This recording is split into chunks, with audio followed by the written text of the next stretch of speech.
Morning all of you. आज हम लोग ओम्स लॉ के बारे में पढ़ेंगे। ओम्स लॉ एक कॉमन क्वेश्चन है जो इंटरव्यू में जनरली पूछा जाता है कि ओम्स लॉ क्या है, लिमिटेशन क्या है, ओम्स लॉ कहाँ यूज करते हैं, ओम्स लॉ का क्या रिलेशन होता है। तो ओम्स लॉ में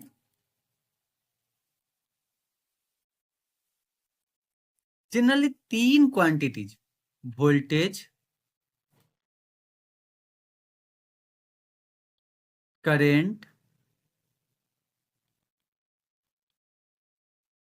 एंड रेजिस्टेंस आर। वोल्टेज का यूनिट होता है वी, मतलब वोल्ट। करेंट को हम लोग एम्पियर में मेजर करते हैं, रेजिस्टेंस को ओम्स में।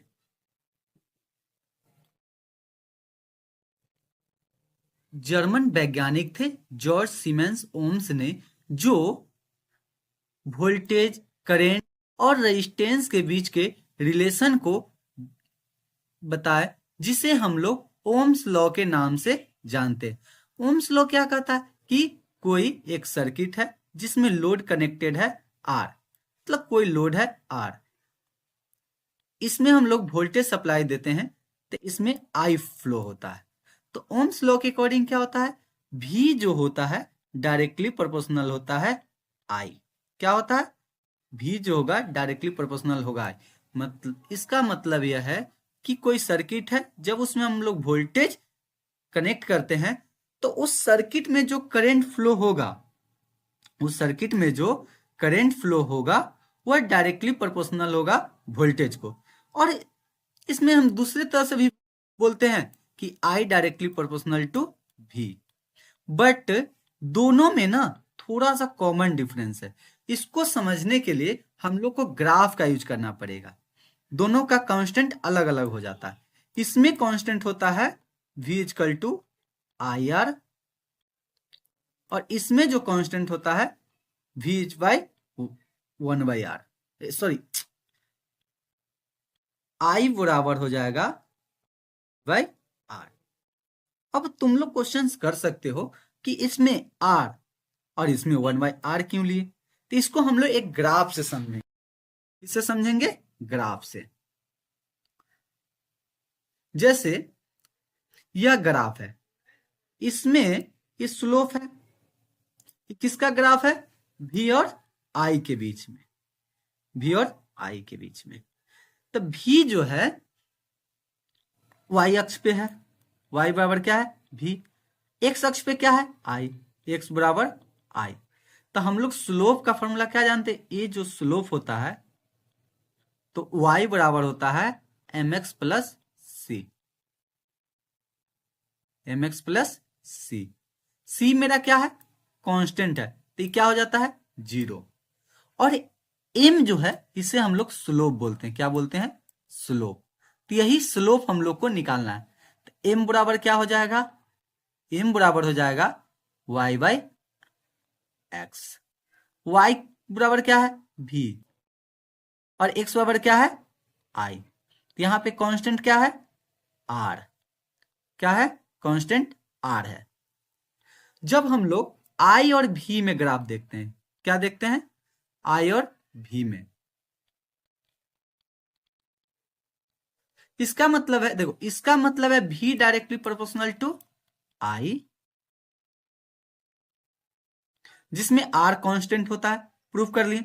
ऐसे भी हम लोग याद कर सकते हैं, ओम्स लॉ के 3 इक्वेशन होते हैं। कितने इक्वेशन होते हैं, ओम्स लॉ के equation, Ohm's law equation equal to I R, पहला इक्वेशन। इसी से डिराइव होता है दूसरा। तो आई बराबर क्या हो जाएगा v by R. Third equation क्या हो जाएगा, r बराबर v बाई आई। यही 3 इक्वेशन होते हैं जिसे हम लोग ओम्स लॉ के इक्वेशन भी बोलते हैं।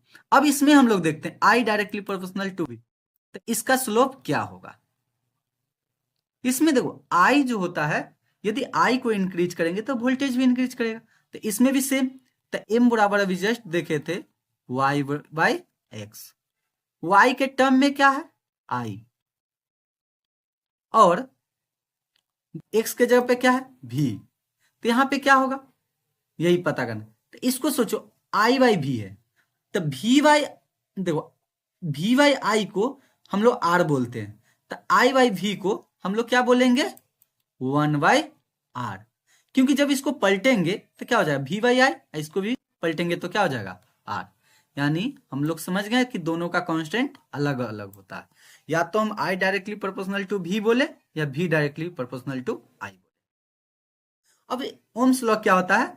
Ohm's law state that voltage across a conductor is directly proportional to the current flowing through it and temperature remain constant. देखो ओम्स लॉ होता है में 3 कंडीशन जनरली फॉलो। पहला कि टेम्परेचर होना चाहिए, टेम्परेचर क्या होना चाहिए कांस्टेंट, कांस्टेंट। दूसरा सर्किट लिनियर होना चाहिए। तीसरा बाइलेटरल होना चाहिए। Ohm's law non linear circuit में अप्लाई नहीं होता है। जैसे डायोड कोई सर्किट है तो डायोड का क्या होता है ग्राफ इस तरीका से होता है, तो इसमें हम लोग ओम्स लॉ को अप्लाई नहीं करते हैं। ओम्स लॉ के कौन किए थे? जॉर्ज सीमंस ओम्स ने। ये सब समझ चुके हैं। अब एक हम लोग देखते हैं ओम्स लॉ समझते हैं। जैसे इस फिगर को समझ सकते हैं कि जैसे ये वोल्टेज है, इस सर्किट है, यहाँ पे वोल्टेज लगा हुआ है। वोल्टेज होता है करंट को फोर्स लगा रहा है। क्या लगा रहा है? ये देखो लास्ट से क्या कर रहा है, इस पे फोर्स लगा रहा है करंट को कि तुम सर्किट में फ्लो हो। बट ये ओम्स जो है क्या कर रहा है, इस करंट को फ्लो को रोक रहा है, अपोज करेगा इसको, जो करंट को फ्लो को होने को रोकेगा कि नहीं हो। फिर भी बट करंट फ्लो होगा। सर्किट का रेजिस्टेंस जैसे जैसे बढ़ेगा, मतलब ये अपना ताकत बढ़ाएगा तो क्या होगा, करंट घटेगा। अब देखो इस ट्रेंगल इसको बोलते हैं ओम्स लॉ का ट्रेंगल। ओम्स लॉ का ट्रेंगल में जैसे देखो v है, तो v निकालना है, तो देखो v को तो क्या बच गया नीचे, देखो तो i इंटू आर। इस ट्रेंगल से बहुत इजीली याद होता है i इंटू आर। अब देखो हमको r निकालना है। क्या निकालना है? r। तो देखो सीधे क्या बच गया, v बाई v ऊपर नीचे आए, यानी v बाई आई। और i निकालना है तो देखो क्या बच गया, v बाई आर। इस तीनों इक्वेशन इजीली याद हो जाता है। बट हम लोग 3 नहीं याद करके सिंपल एक ही इक्वेशन याद करेंगे, v इक्वल टू। क्वेश्चन पूछा जाता है ओम्स लॉ क्या कहे, तो हम लोग बोलेंगे कि Ohm's according to Ohm's law voltage जो होता है डायरेक्टली प्रोपोर्शनल होता है करंट के जो किसी सर्किट से फ्लो होता है, या करंट जो होता है डायरेक्टली प्रोपोर्शनल टू आई होता है। बट करंट डायरेक्टली प्रोपोर्शनल आई में कांस्टेंट जो होता है 1 बाई आर होता है। कैसे होता है ये भी हम लोग समझ गए।